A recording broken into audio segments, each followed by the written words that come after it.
এই যে ঘরটা দেখছি, পেয়েছি আনরেস্ট্রিক্টেড অ্যাক্সেস ইজিপ্টের সমস্ত পিরামিডগুলো এক্সপ্লোর করার। ও আমার গোটা জীবনে আমি এমন জিনিস দেখিনি। আমরা প্রাচীন ফেরাওদের সমাধিগুলোতে যাব, যেসব জায়গায় প্রবেশ করা লিগ্যাল নয়, কারণ ওই জায়গাগুলো খুবই বিপজ্জনক। এখান থেকে পড়ে গেলে কি হবে? ও আমরা নিশ্চিত মরে যাব। আমরা এমনকি পিরামিডের নিচে একটা গোপন সমাধিতে সাঁতার ও কাটবো। মাই গড! আর এগুলো এক্সপ্লোর করার জন্য আমরা মাত্র 100 ঘন্টা পেয়েছি, আর আমরা সেটা শুরু করছি এখন থেকে। সবাই আমার সাথে চলো, বেশ মজার হবে কিন্তু। এটা কিন্তু দারুণ। কেউ একজন 4500 বছর আগে পাথরটা এখানে রেখেছিল। একদম এই পিরামিডটা প্রায় 4500 বছরেরও বেশি পুরনো। আমরা যে পথ দিয়ে যাচ্ছি সেটা মিশরবিদদের মতে রাজা খুফুর সমাধির দিকে নিয়ে যায়, সেই ফেরাও যিনি সম্ভবত পিরামিড তৈরি করতে বলেছিলেন। ওয়াও! এটাকে বলে গ্র্যান্ড গ্যালারি। আমরা এখনো অব্দি এই পিরামিডের কতটা ঘুরলাম? আমার কাছে এই প্রশ্নের কোনো উত্তর এই মুহূর্তে নেই। ও উত্তরটা খুবই ভালোভাবে দিল আমাকে। এর পরের ঘরটা হলো রাজার শেষ বিশ্রাম কক্ষ। হ্যাঁ, আমাদের তো তাই মনে হয়। তাহলে চলো যাওয়া যাক। ও ও ওহো! ভাই, এটা আমি কি দেখছি? এটা তো অসাধারণ। 4600 বছর আগে এই ঘরে হয়তো রাজার মমিকৃত দেহ রাখা হয়েছিল। এখানেই তাহলে ফেরাওকে সমাধিস্থ করা হয়েছিল। হ্যাঁ, আমরা মনে করি এখানেই ওনাকে সমাধিস্থ করা হয়েছিল। মনে করো, শিওর নয়। আমার মনে হয় এই পিরামিডের ভেতরেই আরো একটা চেম্বার আছে, যেটা আমরা এখনো খুঁজে পাইনি। সেখানেই হয়তো রাজার বডি রাখা আছে। আমরা এই ভিডিওতে সেটা খোঁজার চেষ্টা করব, কারণ এর পরে আমরা লিটারালি এই পিরামিডের কয়েকশো ফুট নিচে যাব, আর এমনকি পৃথিবীর বৃহত্তম প্রাচীন পিরামিডের সব থেকে উঁচু স্থানে যাব।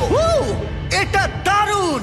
আমরা অন্য বিশাল পিরামিডগুলো ঘুরে দেখার আগে আমাদের বেস ক্যাম্পটা দেখাই চলো। হ্যাঁ, এটা দারুণ। এখানে আছে ডিনার টেবিল, ঘুমানোর জন্য টেন্ট, আর ওকে। এমনকি লাইটও লাগানো হয়েছে যাতে ক্যাম্প থেকে পিরামিডগুলো দেখা যায়। এটা হয়তো আমার দেখা সবথেকে এক্সপেন্সিভ নাইট লাইট। এই পিরামিডটা আমরা আগামীকাল এক্সপ্লোর করব। ভোর 5টায় আমরা শুরু করব। এখন সবাই ঘুমিয়ে পড়ো। এই পিরামিডগুলো প্রাচীনকালে তৈরি হলেও প্রযুক্তির দিক থেকে এতটাই উন্নত ছিল যে কেউ কেউ এগুলোকে প্রাক মিশরীয় সভ্যতার দান বলে মনে করে, আবার কেউ কেউ এগুলোর পিছনে এলিয়েনের অদ্ভুত তত্ত্বও বলে। কিন্তু মিশরবিদরা নিশ্চিত যে এগুলো প্রথম মিশরীয়রা তাদের রাজাদের সমাধি হিসেবে তৈরি করেছিল, আর এই সঠিক। ঠিক আছে, তাহলে তোমরা রেডি আমাদের লিস্টের পরের পিরামিডটা এক্সপ্লোর করার জন্য? খাফরার পিরামিড। এই দৈত্যাকৃতি সৌধের বিশেষত্ব কি? আচ্ছা, ভালো করে দেখলে বুঝতে পারবে এই পিরামিডের কেসিংটা কিন্তু রয়ে গেছে, যেটা সবকটা পিরামিডেই কোনো এক সময় ছিল। তাহলে কি এগুলো এলিয়েন তৈরি করেছিল? না না, এলিয়েন নয়। আচ্ছা, রামি আমাদের পৃথিবী পৃষ্ঠ থেকে প্রায় 100 ফুট নিচে খাফরার পিরামিডের গভীরে নিয়ে গেল। এটা এমন একটা জায়গা যেখানে আধুনিক বিশ্বের খুব কম জনই গেছে, তাই সত্যি বলতে আমরা বুঝতেই পারছিলাম না যে এরপরে আমাদের জন্য কি অপেক্ষা করে আছে। প্রাচীন মিশরীয়রা কার্ডবোর্ড ব্যবহার করত। আমরা বিশ্বাস করি এটা দীর্ঘ সময়ের জন্য রাজা খাফরার সমাধিস্থল ছিল। আর এখন এখানে জিনিসপত্র রাখা হয়।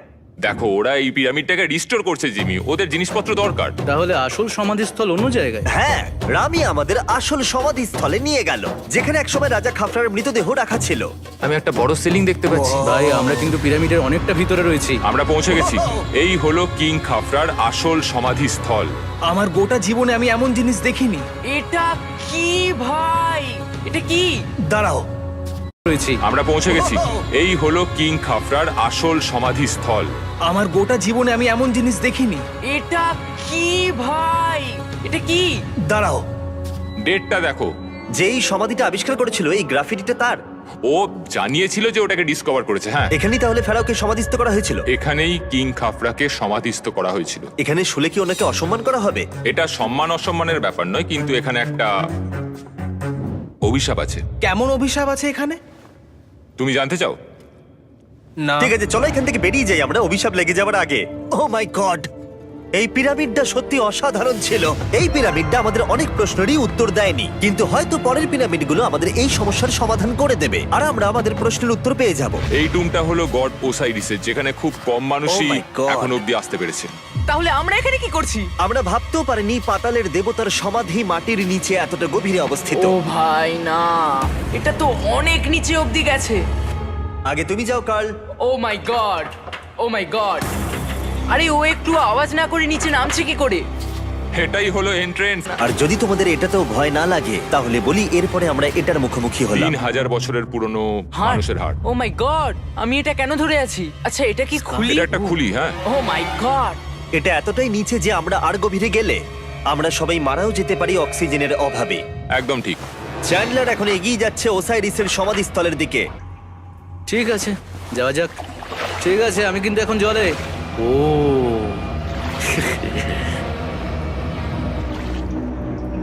তুমি বুঝতে পারছো এখানে অক্সিজেন তেমন নেই। আরে এটা কি? এখানে তো পাথর রয়েছে, এগুলো পাথরই তো।